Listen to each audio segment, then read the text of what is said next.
আসসালামু আলাইকুম। আশা করি সবাই ভালো আছেন। স্ক্রিনে এই যে ছোট্ট রাজপুত্ররে দেখতেছেন, ও হইল আমার সেই বকনা বাছরের ঘরের প্রথম সন্তান।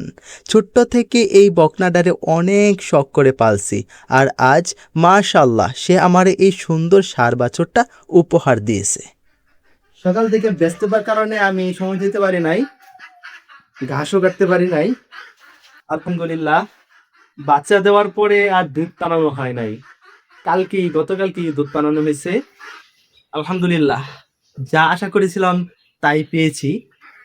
গরুটা খুবই ভালো, খুব ভদ্র সভ্য গরু। দুধ পাড়াইছি, একটু নাড়াচাড়া করে নাই, মানে সেও নতুন, আমিও নতুন। আর আমার যে গড়টা দেখতেছেন, যে খামার গড়টা, এই গড়টা কিন্তু পুরাতন, 3 বছর আগে পুরাতন। আমার বড় ভাই এই গড়টা করছিল, তো সে এখন বিদেশ আছে, সৌদি আরব। আপনার দোয়া করবেন ভাইয়ের জন্য। তো এখন সে বলতেছে তুই একটা গরু পাল, এই পরে আমার এটা পালা। আপনারা দোয়া করবেন আমার এই গরুর জন্য, আমার জন্য। দেখুন ভিউয়ার্স, ঘরের ভিতর গোবর জমে আছে, তাই ভাবলাম দেরি না করে যে কাপড়ে আছি এই অবস্থাতে বাহির থেকে মোটরের পানি দিয়ে সব কিছু ধুয়ে ফেলি। এই যে দেখুন, একদম ফ্রেশ পানি দিয়ে সব পরিষ্কার করে ফেলছি। আসলে ঘরে নতুন মেহমান এসেছে, ঘরটা পরিষ্কার না রাখলে তো আর চলে না। তো ভিউয়ার্স, দেখতে পাচ্ছেন আমি আমার গাভীর জন্য কাঁচা ঘাস কেটেছি। আমার এখানে ঘাসের কোনো অভাব নেই। পেঁপে বাগান আছে, পেঁপে বাগানে প্রচুর পরিমাণ ঘাস। শুধু পেঁপের বাগান নয়, অন্যান্য যে ফসল চাষ করি সেই ফসলের জমিতেও প্রচুর পরিমাণ ঘাস আছে। কিন্তু আমার কাছে এই মুহূর্তে এক মুঠ পরিমাণও খ্যার নাই। ভিউয়ার্স, খ্যার নাই তো কি হয়েছে, আমার কাছে তো প্রচুর পরিমাণ ঘাস আছে। ভিউয়ার্স, দেখতে পাচ্ছেন কত সুন্দর করে মনের সুখে খাচ্ছে, কত আরাম করে খাচ্ছে।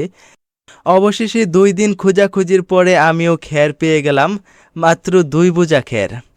2 বোঝা খ্যার মনে হয় আমার 15 দিন চলে যাবে। এক একটা বোঝার দাম নিয়েছে 500 টাকা, 2 বোঝার দাম 1000 টাকা। যাই হোক, এই খ্যারে যদি আমার চলে যায় 15 দিন তাহলে চলবে, কারণ কিছুদিন পরে আমি আমার ধান ক্ষেত কাটবো, তো তখন আর এই খ্যারের অভাব করব না। দেখতে পাচ্ছেন খ্যারটা দেওয়ার পর কত সুন্দর করে খাচ্ছে। এটা সত্যি যে খ্যার ছাড়া গরু রাখা একেবারে অসম্ভব। যাই হোক ভিউয়ার্স, আমার গরুর ফেভারিট খাবার কোনটা আসেন একটু দেখাই। আমার গরুর স্বাদের খাবার বানাতে হলে প্রথমেই খ্যারটা কুচি কুচি করে কেটে নিতে হবে। দেখতে পাচ্ছেন আমি কত সুন্দর করে খ্যারটা কুচি কুচি করে কেটে নিয়েছি। তারপরে এই খ্যারের মাঝে আমি পানি ছিটিয়ে দেব। এভাবে পানি ছিটিয়ে দেওয়ার কারণ হলো খ্যারটা একটু নরম হয়। তারপরেই আমি খ্যারের মাঝে বাতের মাড় দিয়ে দিচ্ছি। বাতের মাড় দেওয়ার কারণ হলো খ্যারটা আলাদা একটা স্বাদ তৈরি হয়। তারপরেই আমি এই খ্যারের মাঝে ভুসি দিয়ে দেব। তো ভুসির সাথে লবণ মিশাতে হবে। দেখতে পাচ্ছেন ভুসির সাথে আমি কত সুন্দর করে লবণ মিশিয়ে নিয়েছি।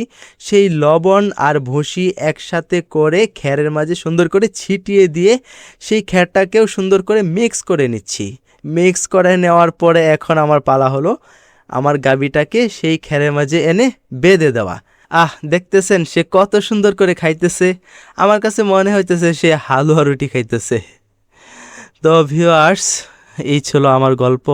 তাই ভিউয়ার্স, আপনাদের কাছে আমার আবদার, যারা কৃষি কাজ করেন তারা অবশ্যই একটি হলেও গরু রাখবেন।